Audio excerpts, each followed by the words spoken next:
Метла или само втор дел на козметичка корекција? И повторно има основа ова прашање заради неколку аспекти. Прво, на пример, меѓу 70-тината сменети се директорите на две управи, едната за семе и саден материјал, а втората за електронско здравство. Образложението што вчера го даде премиерот е оти овие луѓе блокирале капитални инвестиции, не работеле како што граѓаните очекуваат, но и според стандардите што ни се нужни на патот кон ЕУ. Генерални проценки без конкретни причини зошто и како.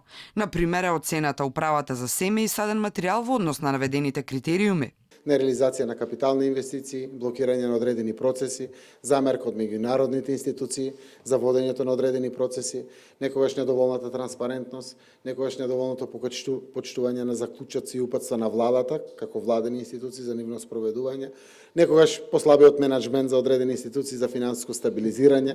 Објаснување нема, а речи си да нема граѓанин кој воопшто знае дека ваква управа сме имале во државата. Што се однесува до втората, за електронско здравство, има купишта прашалници. Од тоа што е нејзината надлежност кога електронското здравство не функционира, односно освен можеби мој термин, за друго малку знаеме, а и електронските картички згаснаа, па се до тоа како оваа институција влијае негативно на патот кон Брисел. Во бројка разрешени се 37 членови на надзорни управни одбори и 30 директори, но освен 2-3 институции, другите се апсолутен новитети за новинарите како имиња, а камоли за граѓаните. Но дилемата не завршува тука. Имено и ако се разрешени, оти не работеле како што треба, на добар дел од нив ќе им биле понудени други работни места. Меѓу тие луѓе има и луѓе на кои ќе им понудиме некој друг соодветен ангажман, секако доколку прифатат. Не се чудат само обичните граѓани, ами и членови на СДСМ. Например, поранишниот прв човек во Центарот за комуникации.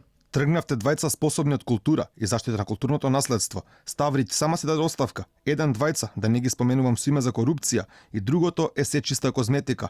Вие сте блефери. Ако, мачкајте очи, нафта пиеме ние.